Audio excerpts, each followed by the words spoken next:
Hi, welcome to Kept in Her Heart, where we talk about all things faith-related. I'm your host, Jenny Fuchs. Today we have a very special guest with us, from a priest from the Archdiocese of St. Paul in Minneapolis, Father Allan Paul Eilen. I've gotten to know Father Eilen over the last 8 years, and it's been a great pleasure as we've gotten to know each other better. Father Eilen has a very unique vocation story that I'm excited to have him share with you. While the faith was part of his life from an early age, he came to the priesthood a little later than most. In fact, he was even engaged to be married. Welcome, Father Eilen. Thank you. Great to be here with you. Thank you. Could you share your story with us? It begins back in Delano, Minnesota, which is where I grew up. Our family certainly went to church. We weren't always on time, but we certainly went to church. And I remember play acting the Mass as a young child. My oldest brother, though, was the priest. Myself and maybe a brother Dwayne and a brother Tom might have been the altar service. And we used to take just a slice of bread. We'd take a mason jar top and we'd push it down and cut out and flatten down that round host. And that's what the priest had. And then we used grape juice. Obviously, we couldn't use wine. We were too young for that. And then sometimes we'd use these candy Necco wafers that you'd get for communion. Now, I wish we said we always play acted the Mass reverently, but that wasn't always the case, and we consumed large quantities of bread and grape juice. But seeds were planted at that time. My oldest brother ended up going into the minor seminary at St. John Vianney, at then the College of St. Thomas.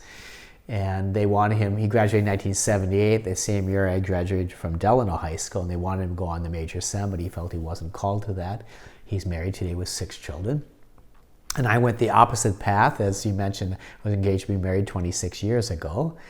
And to show that God has a sense of humor, my brother's the one with 6 children and no gray hair. I'm the one with the gray hair. But I'm happy to be a priest. It's where I'm supposed to be. So yeah, the faith growing up was, certainly we practiced it, but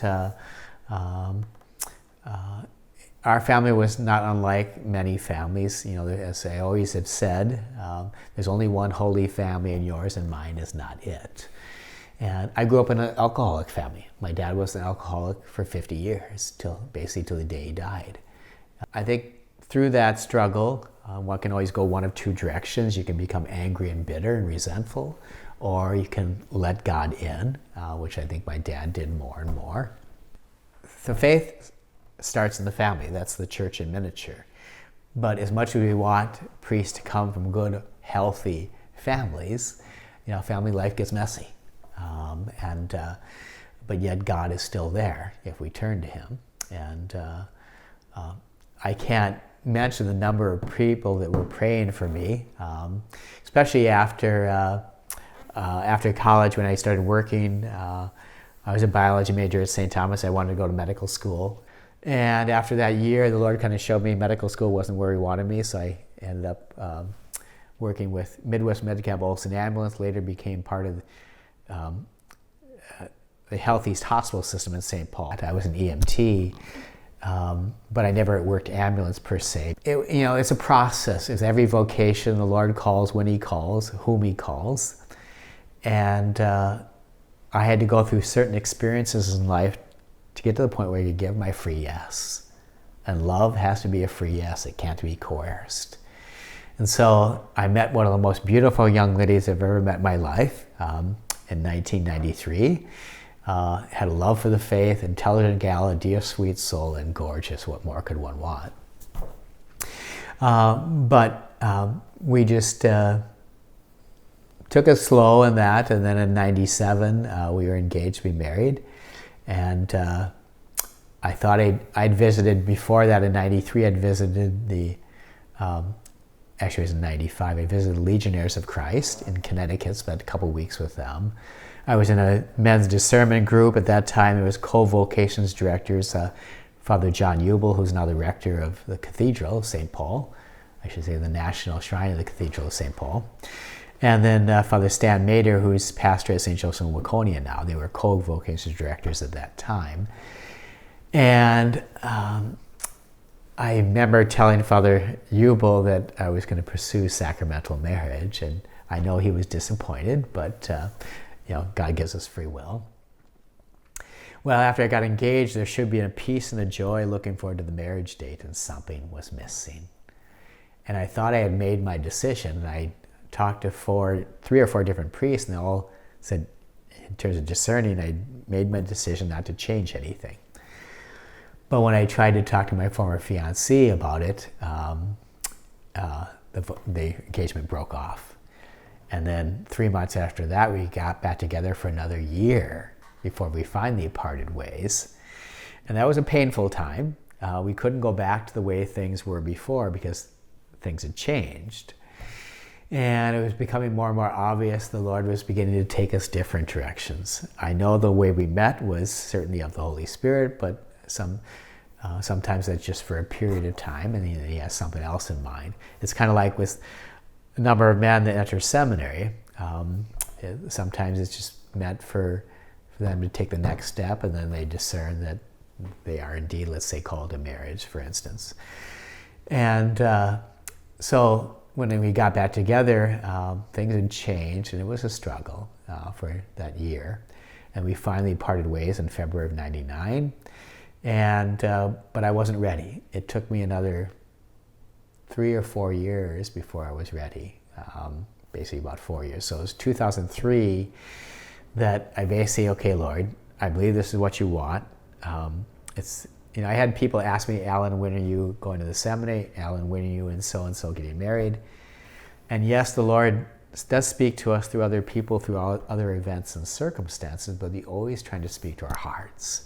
And when I was brutally honest with myself, what was the one thing I was avoiding? It was going to the seminary. And at that point, okay, I developed my prayer life to the point where, okay, I believe this is what you want, Lord. I'm going to apply, but you have to open the doors. And I can't make this happen on my own. And so I entered St. Paul Seminary at the age of 43, and I had 6 years of seminary staring me in the face. And it was exactly 20 years after I graduated from then the College of St. Thomas. And I thought, God has a sense of humor. I don't believe I'm back here after 20 years. The number of people who have been praying for me over the years to see me to my vocation and continue to pray for me is, I'll never know this side of heaven. There's people offering prayers and sacrifices. It's just that reminder that we're all, as baptized Christians, we're in this together. Priests come from the baptized community. They're meant for the good of the community, and they're dependent on prayers of good people like yourselves, because Lord knows I wouldn't be where I'm at if it wasn't good people praying for me. What would you say is probably the biggest blessing you have as being a priest? I think a lot of priests would maybe answer the same way. Mass. Sacraments, Mass, and confession in particular. The biggest challenge is getting people to fall in love with Jesus Christ. And part of that is inviting them to understand that there's 2 spirits at work on us always. From day one, it's always been the Spirit of Christ versus the spirit of the world, represented by the devil.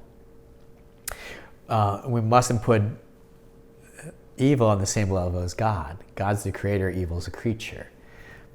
He's a creature on a higher plane than you and I are, because he doesn't have a body, doesn't eat or sleep, operates 24/7. But I think the biggest thing today is the challenge is to invite people to fall in love with Jesus and his church. So often, certainly amidst the scandals and everything else, we see the church as a human institution. Well, the human element is you and I, sinners that are in need of purification, need of growing in their baptismal call to holiness. But the church above all is Christ's body, so it's divine. The gates of hell will not prevail against it. But today things are so polarized, and people stay in one camp or the other. It's Democrats, Republicans, liberal, conservative, so on and so forth. Your truth is your truth, my truth is mine. There's such a moral relativism today that to get people to desire to know the truths of the faith, to correctly form your conscience. We're obligated to follow our conscience, but we're also obligated to correctly form it.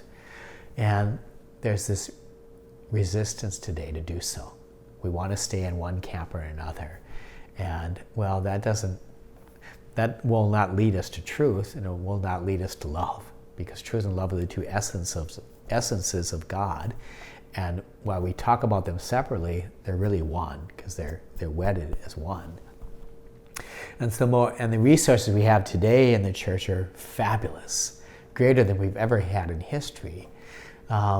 But do people want it? There's a invincible ignorance to get past, to know those things or want those things that I can know and want. It would be good for me to know, but out of fear of the responsibility it might place upon me, we oftentimes avoid knowing certain truths that are meant to set us free. And so I think the biggest challenge is to love God's people, and you have to love them until it hurts, and you have to love them some more, because priests tend to get beat up in parishes. Now, sometimes we can be our own worst enemy in that, because it has to be the truth and love with mercy. You have to meet people where they're at. You can't assume an ill will or malice on their part, because many of them, through no fault of their own, may have gotten very poor formation or came from broken families or this or that. It's really kind of witnessing to them by example, as St. Francis was reported to have said, evangelize always, and if necessary, use words. It's the example that gives people reason for the hope that we have inside us, and then to use words if necessary. So the biggest challenge is just to help people understand we have a baptismal call to holiness, and we can't just stay where we're at. So many believe that all I have to do is be a nice person, I'm going to heaven. Well, Jesus didn't die for nice people, he died for sinners. And if I truly believe that, what am I going to do about it? But the problem is when we compare ourselves to others, and we can come off looking pretty good. As Christians, as disciples who are called to also be stewards, we're called to compare ourselves to Jesus Christ. And when we do that, there's always room for growth. Yes, true, we have to rest where we're at sometimes, but then we have to keep climbing. We can't just presume on God's mercy, nor must we ever despair of it. Thank you, Father. You're we welcome. Appreciate you sharing with us. Yeah. And thank you for watching. If you enjoyed this content, please like and subscribe and leave a comment. Let us know if you have any questions for Father, or any questions for me, or any vocation stories that you would like to see told. Thank you.